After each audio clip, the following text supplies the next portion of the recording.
Kehamilan remaja itu cukup tinggi. Contohnya aja di 2025 kita mendata ya kehamilan yang terjadi di usia 15 sampai 19 tahun itu sebanyak 472 kasus. Akses informasi sangat bebas ya, itu menjadi salah satu faktor kenapa anak sekarang cenderung tadi semakin merebak ya, semakin banyak yang tadi ya, salah satunya adalah budaya untuk free sex ya, atau kehamilan di luar nikah. Ada perubahan hormon yang cepat, yaitu ada peningkatan hormon namanya estrogen, progesteron pada perempuan, dan hormon testosteron pada pria. Itu akan mencetuskan suatu karakteristik remaja yang unik. Jadi remaja itu cenderung rasa ingin tahunya besar. Betul. Bijak bertindak, cerdas berdampak. Assalamualaikum warahmatullahi wabarakatuh. Halo Sobat Infus, cus. Halo Sobat Infus semuanya, selamat datang di Invoice. Jadi Invoice ini adalah sebuah media baru Infus di mana kami bakalan mengajak sobat-sobat Infus semua untuk mengupas, mendiskusikan, mengobrol berbagai topik menarik bersama dengan narasumber yang keren. Bener nggak nih Al? Betul banget tuh Sira. Nah, pada episode perdana hari ini kita akan membahas sebuah topik yang sedang menarik yang beredar di antara para Gen Z. Betul nggak nih Sira? Betul banget. Nah, karena ada pepatah tak kenal maka tak sayang, maka izinkan kami selaku host untuk perkenalan sedikit dengan para sobat Infus yang sedang menonton. Perkenalkan, nama saya Alia Harinisa dan rekan saya Nazira Ayuni Amarin Aquina yang akan menemani para sobat Infus hari ini. Dan tapi kita di sini nggak cuma berdua kan, Sir? Betul banget, kita di sini nggak cuma berdua nih Sobat Infus. Jadi hari ini kita itu akan membahas satu topik yang kami beri judul Remaja Masa Kini Antara Kebebasan dan Kendali Diri. Bersama seorang narasumber keren kita, Ibu Atik Novita Hidayah SSTMH. Selamat sore Ibu, bagaimana kabarnya? Selamat sore, alhamdulillah baik ya. Terima kasih udah diundang sama remaja-remaja hebat nih. Amin. Terima kasih juga karena sudah datang meluangkan waktunya untuk hadir berbincang dengan kami hari ini. Mungkin sebelum kita mulai, Ibu bisa coba diceritakan sedikit soal latar belakangnya, Bu? Oke, jadi untuk latar belakang saya basicnya adalah bidan sebenarnya ya. Iya, cuman sekarang saya sebagai ASN di Dinas Kesehatan Kabupaten Banyumas ya.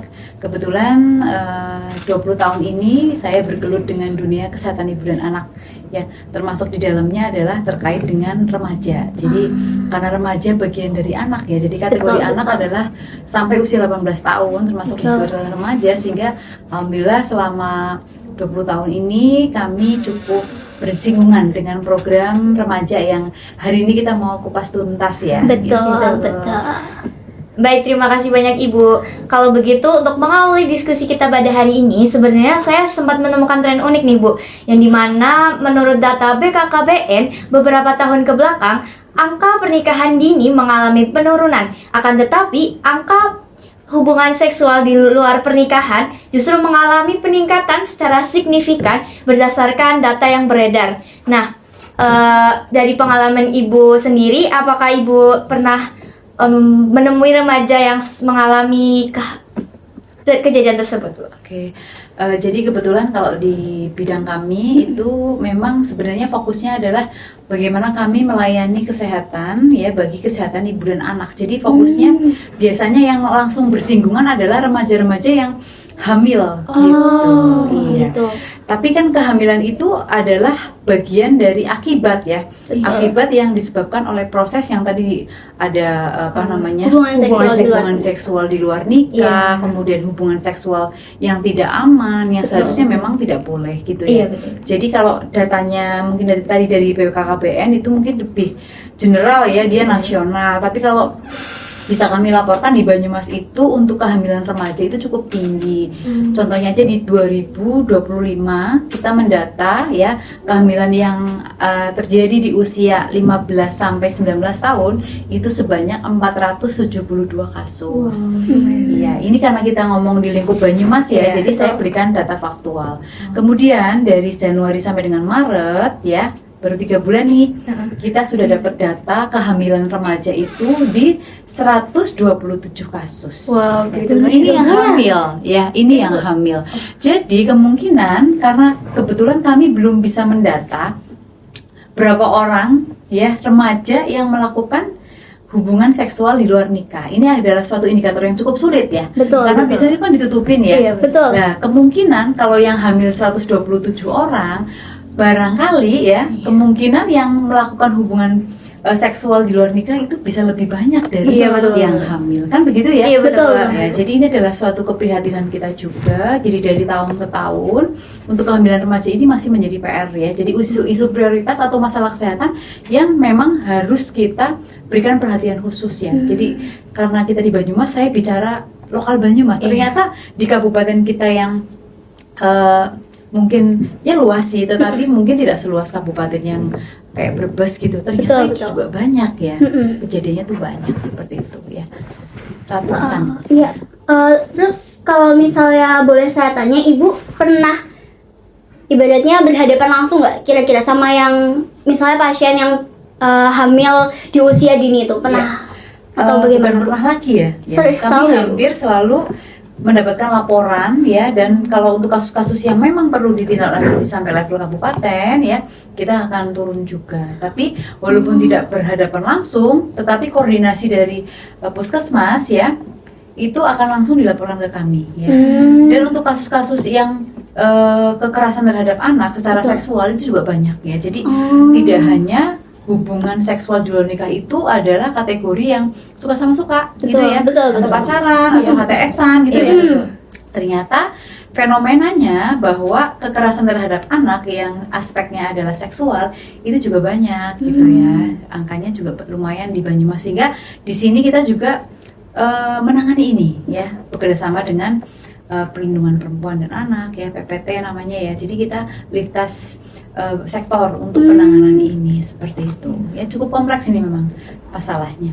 Baik, kalau gitu saya izin untuk ngajuin pertanyaan lagi ya, Bu.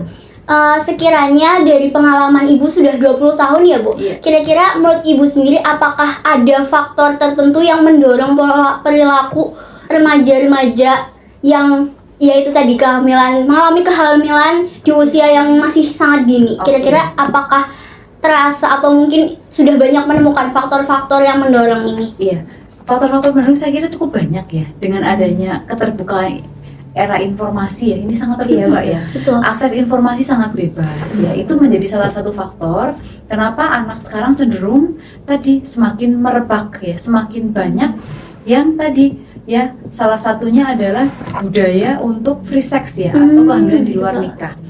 Jadi kalau yang sudah hamil itu ya memang dia dari akibat free sex tadi ya, Iya, betul.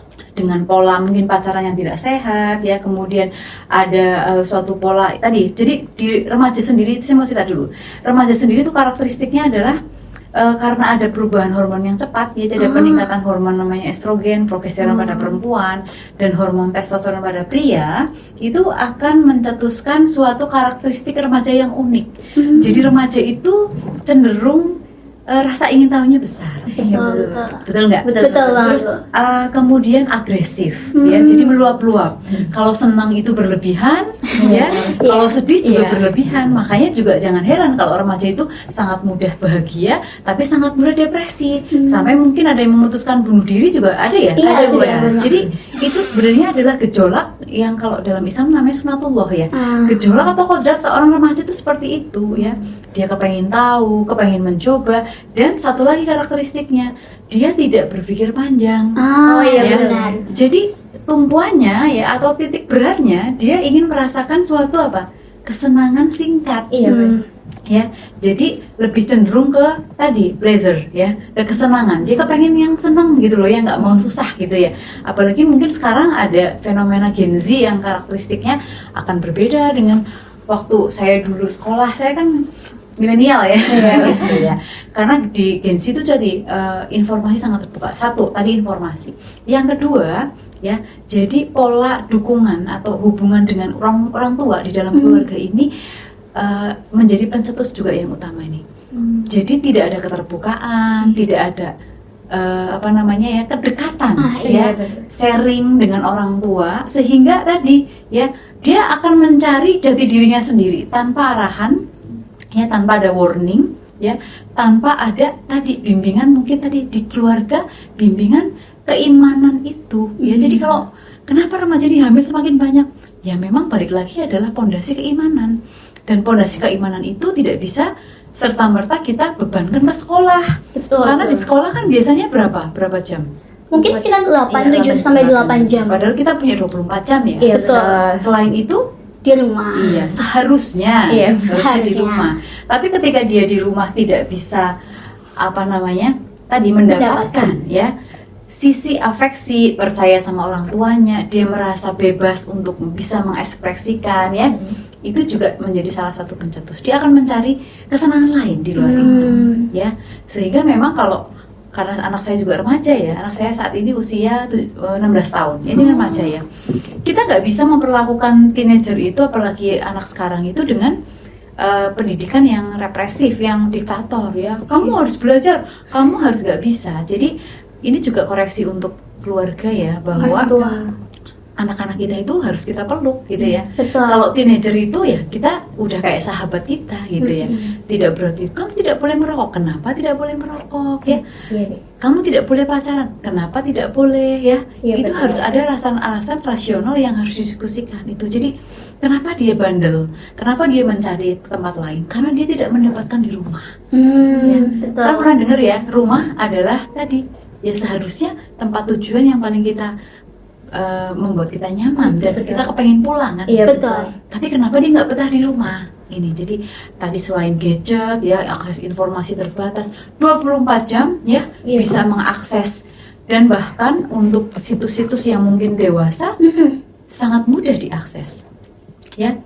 Kemudian yang ketiga, minimnya literasi. Jadi mereka itu ya, Gen Z ini ya, biasa ingin jalan pintas. Jadi kepengen ngerti tapi cepat gitu loh ya. Makanya sering lihat kayak short ya, apa namanya, Media TikTok seperti betul. Reels lebih- juga. Ya, jadi itu akan lebih memacu ini ya, apa namanya, endorfin. Jadi nggak Iya. bakal ngantuk nih kalau Iya. udah scroll. Ya padahal informasi kadang-kadang sepotong. Ya jarang sekali remaja itu minim literasi. Jadi baca buku, baca tinjauan medis, tinjauan ilmiah ya, yang mungkin justru itu bisa membentengi kita dari kenapa sih kita nggak boleh hubungan seksual di luar nikah ya. Itu sangat apa namanya, mungkin sulit Berpengaruh. ya. Iya betul. Dibandingkan dengan tadi kesenangan. Jadi kepengennya tuh senang gitu loh. Remaja tuh tapi itu karakteristik memang. Jadi maunya singkat, senang, dan tadi karena eranya adalah tadi gadget itu mudah sekali mengakses dan bisa menyediakan informasi apapun yang kita kepengen ya, sehingga di situ menjadi salah satu kunci. Jadi minimal tadi ya, informasi yang sangat luas. Dua adalah kurangnya ya dukungan orang tua. Yang ketiga adalah literasi ya terbatas ya, literasi terbatas. Dan yang keempat tadi mungkin di sekolah pengawasannya juga kurang. Jadi pendekatan itu juga kurang ya, selain lingkungan. Jadi remaja itu sangat mudah tertular ya. Oh, iya. Iya betul. Karena tadi basicnya adalah dia rasa ingin tahunya besar. Ketika dia merasa itu nyaman, senang, dia nggak berpikir jauh Iya. untuk akibatnya. Jadi seorang remaja yang melakukan hubungan seksual di luar nikah tidak akan pernah berpikir apakah saya akan terjangkit penyakit, apakah nanti ketika hamil mau seperti apa, ya masa depannya, Iya, betul. ya, ataukah misalkan ketika terjadi hal-hal dampak negatif daripada hubungan di luar seks di luar nikah itu akan seperti apa, tidak pernah terpikir. Yang penting sekarang saya senang gitu. Itu yang beberapa tadi ya, faktor pendukungnya. Begitu ya Bu. Sekali lagi terima kasih banyak ya Bu atas jawabannya. Karena bagi saya pribadi pun merasa bahwa faktor dari perkembangan teknologi dan budaya asing sangat mempengaruhi kehidupan bagi para remaja sekarang. Oh iya Bu, ngomong-ngomong juga tadi kan sempat Ibu singgung sama HTS ya Bu. Jadi mungkin kita sudah sangat familiar ya Bu sama yang namanya HTS ini. Sudah marak sekali terjadi di antara remaja terutama Gen Z ini, suka banget Hubungan sama tanpa status ya. Iya, betul, hubungan betul. tanpa status ini. Jadi yang saya sering lihat Bu, kan seperti yang tadi Ibu bilang, di persebaran informasi dengan adanya sosial media itu sangat cepat di era sekarang ini. Banyak juga yang suka sharing-sharing cerita dan bahkan sampai terkesan oversharing tentang cerita pribadinya. Dan di situ tuh terlihat kalau ternyata banyak juga remaja yang rela melakukan hubungan seksual pranikah ini ketika masih menjalani hubungan tanpa status. Jadi meskipun mereka belum ada hubungan apa-apa, mereka itu ibaratnya ya seperti yang tadi Ibu bilang, rasa ingin tahunya tinggi, maunya hanya kesenangannya saja. Jadi malah meskipun mereka tidak ada statusnya, ibaratnya itu mereka tetap rela-rela saja melakukan hubungan seksual sebelum pernikahan ini. Terus dengan maraknya pola perilaku ini, mungkin bisa Ibu ceritakan menurut Ibu pribadi, pendapat Ibu pribadi terkait pola perilaku Gen Z yang seperti ini bagaimana? Oke, jadi HTS itu lebih tren ya, jadi nggak mau punya komitmen ya, tapi ketika sama-sama suka, ayo kita jalankan gitu ya. Betul. Kalau zaman ibu dulu ya namanya HTS juga masih udah ada gitu ya. Saya kelahiran tahun 84, jadi sekarang usianya 41 kan gitu ya. Mungkin ya jadi ibu kalian kan ya. Dulu kita juga ada nih istilah HTS ya di SMP, SMA. Cuma dulu itu kita nggak pegang handphone. Oh iya, Ya. benar. Jadi ya HTS itu ya memang nggak mau jadian gitu ya. Cuman ya sama-sama suka kan gitu ya. Jadi kodrat lagi nih, remaja itu salah satunya ketika hormonnya itu berkembang pesat ya. Satu hal yang terjadi pada remaja adalah ketertarikan dengan lawan jenis. Dan itu normal. Iya. Betul. Jadi ketika anak ibu suka sama cewek, itu bukannya ini, tetapi alhamdulillah bahwa anak saya suka sama cewek Lawan kan jenis. gitu ya. Karena sekarang fenomenanya juga LGBT nih ya. Oh iya, betul. Iya, jadi ini adik-adik harus tahu ya, ini sekalian ibu sharing bahwa kekhawatiran kami di Banyumas tidak hanya untuk tadi HTS dan hubungan tadi ya antar jenis lawan jenis, tetapi ini juga sudah cukup marak ada hubungan sesama jenis. Jadi LGBT atau kaum pelangi ini juga menjadi kekhawatiran khusus ya. Nanti lain kali mungkin ada topik itu kita bisa ulas ya. Pada intinya gini, kenapa mereka mau HTS ya?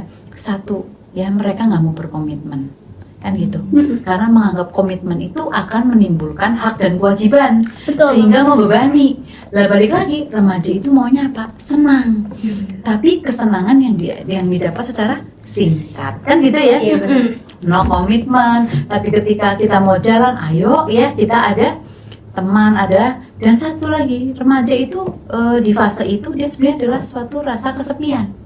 Ya, dia punya rasa kesepian sehingga tadi, tapi dia nggak mau berkomitmen kan gitu ya. Ada sisi kosong di jiwa dia yang nggak tadi. Kenapa ibu tanamkan kepada para orang tua ya, ke anak-anaknya terutama remaja, mereka harus dipenuhin dulu nih rasa apa, afeksi, kasih sayang di rumah, sehingga mereka tidak akan cari di luar ya. Jiwa-jiwa kesepian ini, jiwa labil ini ya, akhirnya ketemulah dengan tadi ya lawan jenis ya, atau bahkan sekarang yang memprihatinkan sesama jenis ya. Tetapi mereka apa? Nggak mau berkomitmen. Komitmen di sini mungkin jadian kalau pacaran ya. Betul. Yang kedua, apalagi sekarang juga tren nih, komitmen menikah itu juga menurun. Makanya kalau dilihat data usia pernikahan, itu usia pernikahan akan mundur ya. Kemudian data yang menikah juga menurun ya. Ini kita juga terbawa budaya tadi, akses informasi lagi. Dulu ibu nggak bisa nonton film drama Korea, nggak bisa, nggak ada akses ke sana. Karena sekarang nontonnya drakor, ya, atau film Jepang, atau tadi budaya luar, sehingga mau nggak mau, secara nggak sadar itu apa ya, mempengaruhi jiwa anak-anak kita. Ya, contoh apa? Tidak mau menikah. Nah, betul itu di Banyumas juga sama, menikahnya terlambat, akhirnya 35 tahun, 40 tahun, dan bahkan ada yang nggak mau berkomitmen, bahkan ada yang mau menikah tapi nggak mau punya anak. Child free. Iya, child free, karena menganggap itu adalah beban. Jadi balik lagi, karena satu nggak mau komitmen, tapi maunya senang, ya. Dan karena tanpa didukung oleh keimanan, ya. Kenapa kalau saya ditanya, ini sebenarnya kuncinya di mana sih? Iman. Iman itu bukan takut sama orang tua, bukan takut sama guru, bukan takut sama pengawasan. Iman adalah ketika kita menanamkan rasa takut sama Allah, ya. Dan itu yang harus ditanamkan di dalam rumah. Makanya pondasi ya keimanan itu ya keluarga. Ketika dia nggak dapat itu, ya yang saya bilang tadi, dia akan merasa kesepian, kosong. Ketemulah dengan tadi pihak-pihak yang mungkin ya akhirnya mereka memutuskan untuk HTS karena dua-duanya sama-sama nggak mau punya tanggung jawab, nggak mau punya tanggung jawab, tapi kepenginnya seneng kan gitu ya. Iya, Akhirnya terjadilah salah satunya adalah tadi hubungan seks di luar nikah ya, dan biasanya mereka memang nggak mau berkomitmen, sehingga ketika terjadi kehamilan ataupun infeksi menular seksual ya, jadi ini salah satu dampak dari free sex adalah IMS. Ya, IMS itu infeksi menular seksual, satunya adalah HIV/AIDS. Dan ini juga tidak hanya diderita oleh hubungan yang lawan jenis, justru lebih banyak diderita oleh yang sesama jenis ya, kaum pelangi itu ya. Jadi fenomenanya di Banyumas seperti itu ya. Rasa kesepian tadi ya, akhirnya menemukan tadi kepengennya seneng tapi nggak mau berkomitmen ya, ini termasuk jadian, termasuk menikah ya. Akhirnya tadi mereka menghalalkan tadi hubungan seks di luar nikah karena apa? Nggak ada rasa takut sama Allah. Yang penting hidupku senang kan gitu ya. Yang penting aku bahagia tanpa berpikir panjang seperti itu ya. Jadi ini fenomenanya seperti itu, labil, nggak mau berkomitmen, terus tadi jiwa-jiwa yang kesepian sebenarnya. Jadi anak-anak yang nakal itu sebenarnya bukan tanpa sebab, tapi dia tidak punya pengalihan ya. Kalau adik-adik kan mungkin kebutuhan di rumah, misalkan ada yang tidak nggak dapat dari orang tuanya karena sibuk, atau mungkin orang tuanya ada yang bercerai ya barangkali ya. Iya.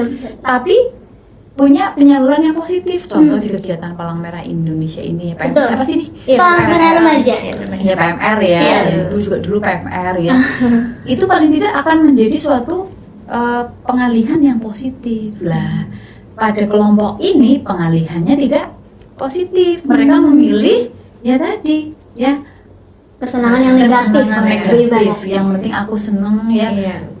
Dan dia merasa itu sebenarnya kayak protes ya. Ini loh aku bisa happy gitu ya, karena dengan seperti itu paling tidak sementara dia bisa melupakan kesedihannya atau kekosongannya. Mungkin itu sih. Bu, karena ibu kan bekerja di dinas kesehatan yang dimana ibu memiliki data yang mengalami kehamilan remaja dini. Nah, kira-kira seberapa tinggi sih resiko dan jumlah kasus kehamilan remaja di usia dini? Oke, seperti yang tadi di awal saya sampaikan ya, jadi dari tahun ke tahun itu sekitar ratusan ya. Di tahun 2025 itu kita punya 472 kasus kehamilan remaja. Sampai dengan Maret 127 kasus. Ya, ini yang hamil.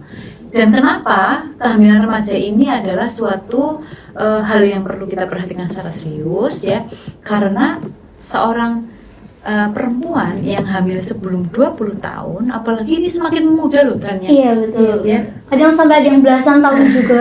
13 tahun, 14 tahun, udah banyak juga yang hamil ya. Itu akan membuat ini akibat atau faktor risiko sendiri untuk ibunya dan juga untuk bayinya ya. Jadi ancaman resiko tinggi pada seorang ibu yang hamil kurang dari 20 tahun ya, baik secara psikologis maupun secara biologis ya, itu akan lebih serius beresiko ya dibandingkan yang di atas 20 tahun dan dia udah mature ya, udah secara emosional udah stabil ya, sudah secara fisik lebih stabil untuk dibuahi kan gitu ya. Betul. Ya, dia udah siap menjadi seorang ibu ya.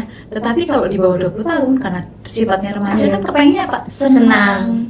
Ya, jadi memang usianya bersenang-senang ya, belajar, bermain dan bahagia. Dia belum siap, harus menyusui anaknya, mengganti popoknya ya.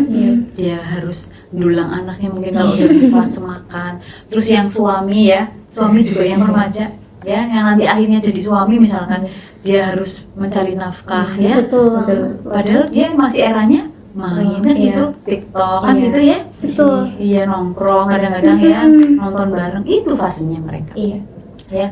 Jadi belum siap.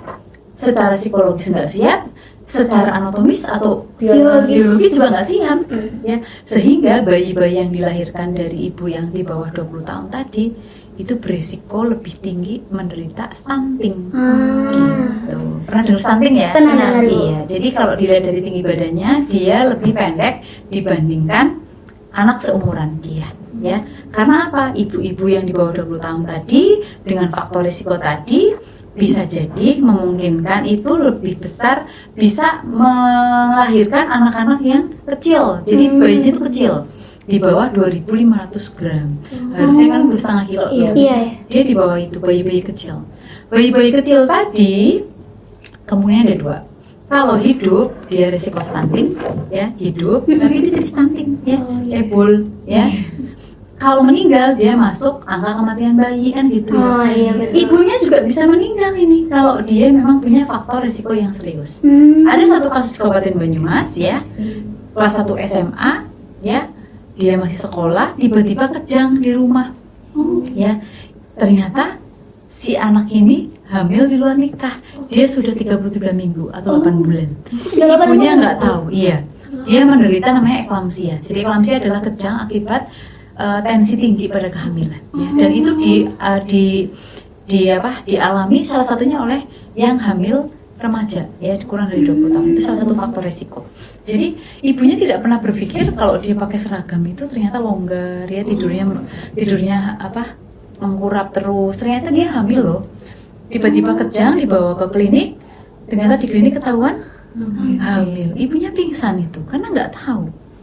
Contoh seperti itu, ya, akhirnya meninggal, ya, dibawa Margono nggak tertolong, ya, ibu dan bayinya meninggal, ya. Jadi stunting, ya, kita dihadapkan pada stunting. Jadi stunting ini juga ada kontribusi dari kehamilan remaja. Jadi urut-urutan ya, hubungan seksual tanpa pernikahan, ya, free sex tadi akan memunculkan kehamilan risiko tinggi pada remaja. Kehamilan risiko tinggi akan memunculkan tadi tingginya angka kematian ibu hamil, angka kematian bayi, dan stunting, ya. Jadi kalau stunting itu tidak hanya manifestasi dia pendek, ya, tapi juga tingkat kecerdasannya akan lebih rendah dibandingkan anak yang tidak stunting, dan daya tahan tubuhnya lebih lemah. Dia mudah sakit, ya.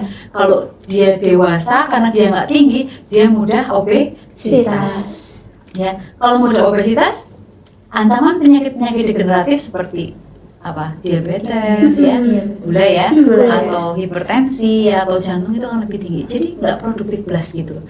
Nah, kalau generasi kita itu stunting, kira-kira gimana Indonesia? Kan gitu ya. Jadi generasi penerus ini kalau kita mau bagus, ya berarti seorang wanitanya harus bagus dulu kan gitu. Ya, kita sebut dengan layak hamil, ya. Layak hamil salah satunya adalah tidak boleh hamil di bawah 20 tahun. Jadi ini kalau free sex, ya tadi ke arah sana, ya. Dampaknya nggak cuman jangka pendek, Jangka panjang. jangka panjang. Bagaimana anak yang dilahirkan, ya, masa depan anak yang dilahirkan, kualitasnya seperti apa, mungkin seperti itu ya. Oke, begitu Bu. Karena tadi kan mungkin kita sudah berbicara soal yang mendasari pola perilaku itu. Kalau misalnya nih Bu, kita bicara kepada teman-teman di luaran sana yang mungkin sudah mengalami, kira-kira menurut Ibu sendiri, apabila mereka sudah terlanjur terjerumus misalnya nih Bu ke hal-hal yang seperti itu, kira-kira apa yang setidaknya bisa mereka lakukan untuk sekarang? Oke, jadi kadang-kadang kan memang kejadian itu tidak bisa kita putar balik, ya, jadi tidak bisa diulang gitu ya, dan penyesalan memang selalu di akhir kan gitu ya. Tapi intinya anak-anakku, ya, kemudian para remaja yang sudah terlanjur, ya, saya kira Allah itu maha penyayang dan maha pemaaf, ya. Manusia itu tempatnya salah dan keliru, ya. Ya, dan kekeliruan itu juga atas izin Allah kan gitu ya. Ya, ini kalau kita kembali ke refleksi spiritual, sehingga tidak terlambat untuk memperbaiki, ya. Justru yang harus dikerjakan sekarang ya tadi stop, ya, stop dan perbaiki, ya. Mungkin tidak akan utuh, tetapi itu harus menjadi titik balik, ya, bahwa dia harus berpikir bahwa dia tidak hidup di masa sekarang saja. Justru masa depan itu yang masih bisa kita perbaiki, ya. Masa kini kita perbaiki untuk masa depan, ya. Kita nggak perlu lah tengok lagi ke belakang, kecuali untuk tadi ya kalau refleksi. jadi muhasabah ya, Iya. introspeksi. Oh iya ya, ternyata ya Allah ya, saya menjalani hidup selama ini ternyata salah. Ya, ini harus berdoa sama Allah. Jadi yang bisa menyebabkan itu adalah Allah ya, Betul. atas izin Allah. Jadi adik-adik itu kenapa ibu tekankan bahwa aspek spiritual itu sangat penting ya. Kita harus berdoa bahwa Allah itu jaga gitu ya. Allah jaga kita agar tidak terdampak dari hal-hal negatif tadi. Misalkan sudah terdampak, minta sama Allah, tolong ya Allah bisa sembuhkan saya, kembalikan saya lagi ke arah yang benar. Dan kalau seperti itu ya, itu kita sebut dengan taubatan nasuha ya. Nah, kalau adik-adik sudah terlanjur ke sana, harus mencari ask for help. Betul. Iya, karena apa? Mereka labil. Ketika masih berada di lingkungan yang sama, akan sangat sulit sembuh. Ya, jadi harus keluar dari circle negatif itu. Ya, kalau circle yang ngerokok semua, kepengen sembuh, keluar. Aku nggak main sama inilah, ya udah jauhin aja. Aku mau ketemuan lagi sama ini yang kemarin HTS-an. Aku udah one night stand di Batu Raden ya. Murah itu cuma 50K gitu ya misalkan ya. Iya, betul. Udah blokir aja kontak, sekarang off.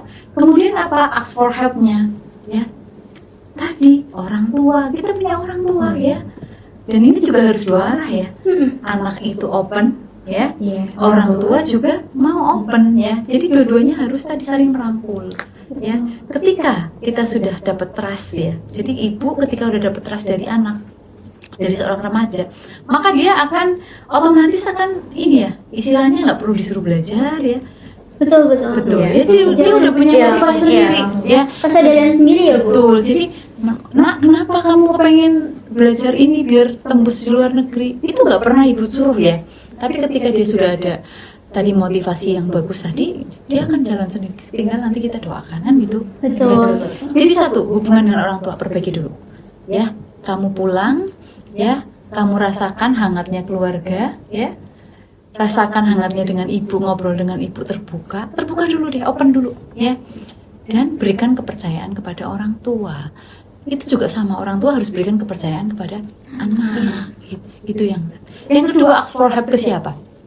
Tadi si ibu udah bilang, gunting lingkungan yang tidak baik kan gitu. Iya, betul. Ya. Keluar dari circle yang negatif, masuk ke circle yang positif. Salah satunya ini PMR misalnya, ya.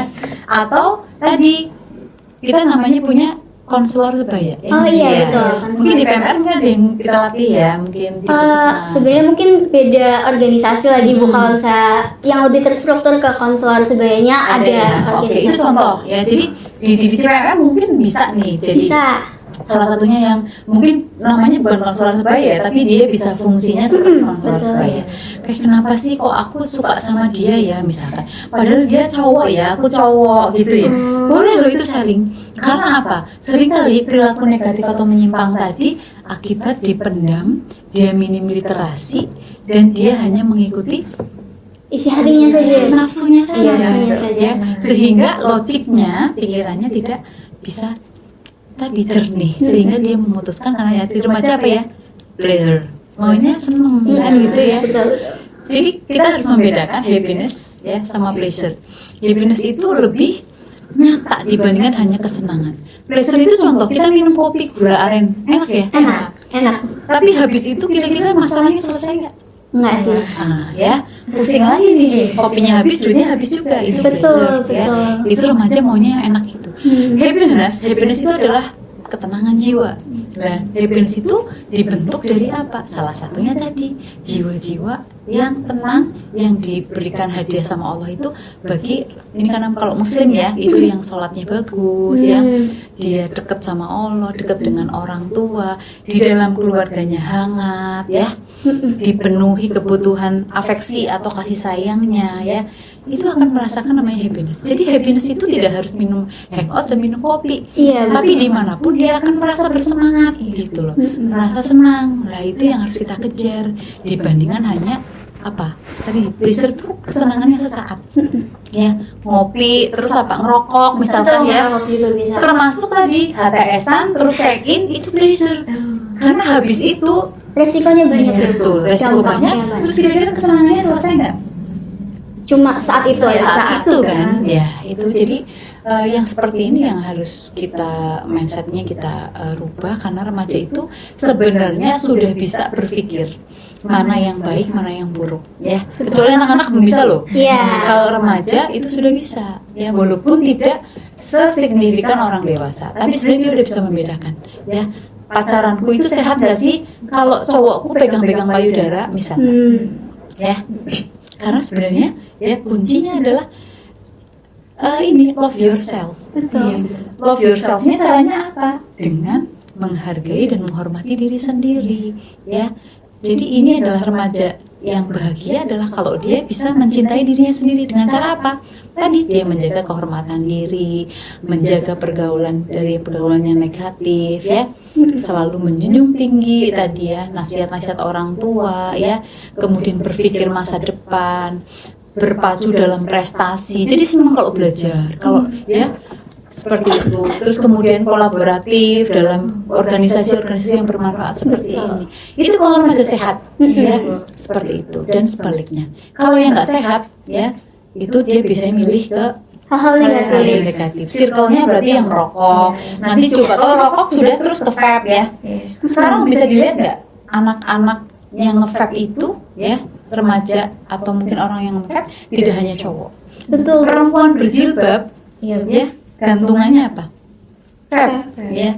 Sehingga kadang-kadang saya lihat apakah ini memang mereka menormalisasi merokok ya, rokok elektronik pada keseharian mereka kan itu berjilbab loh ya, tapi di tempat umum sambil Oke. itu sudah terjadi dan itu miris ya sebenarnya gitu ya Dek. Kayak begitu. Terima kasih banyak ya Bu atas sharing-sharingnya, karena tidak terasa ya Al.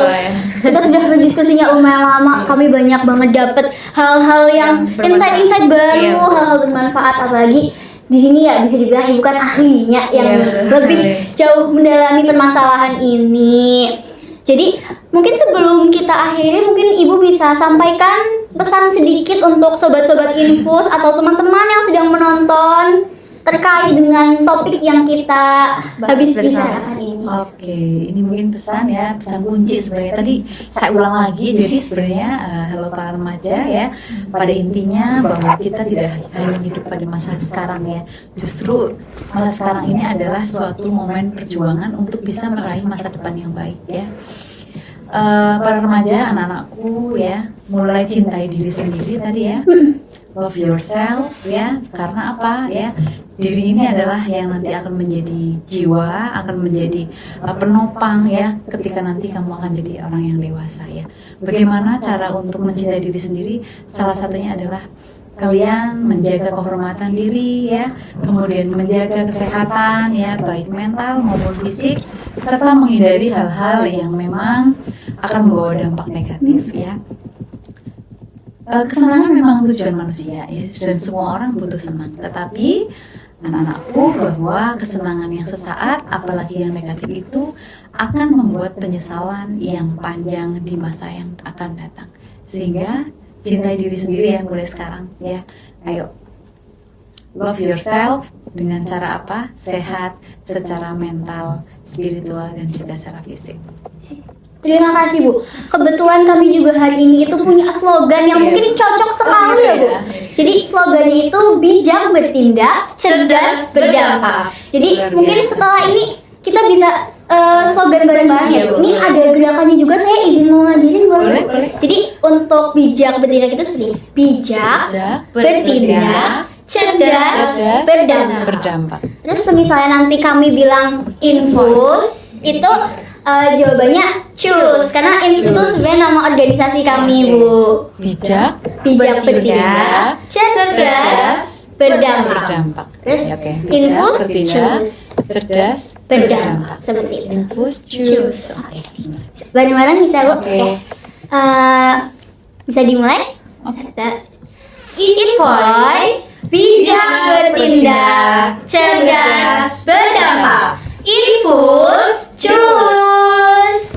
Terima kasih banyak Bu. Sama-sama, semoga bermanfaat. Terima Terima kasih kasih. juga. Ini juga apresiasi yang luar biasa untuk remaja-remaja ya yang luar biasa ini pada sore hari ini. Terima kasih semua untuk guru ya. Wah, terima kasih banyak ya Ibu atas pesan dan ilmu yang dibagikan hari ini. Semoga dapat berdampak baik bagi para generasi muda yang tengah mencari jati dirinya. Nah, kami juga mengucapkan terima kasih banyak kepada Ibu karena telah meluangkan waktunya di tengah kesibukannya Ibu. Nah, semoga kedepannya buat generasi muda bisa merubah dampak positif baik buat masa depan. Oke, karena berhubung kita juga udah sampai di akhir waktu, kami berdua selaku host hari ini mengucapkan terima kasih yang sebesar-besarnya kepada Sobat Infus atau teman-teman yang sudah menonton. Kami memohon maaf apabila ada kesalahan baik dari perkataan maupun perbuatan. Jadi ingatlah, bijak bertindak, cerdas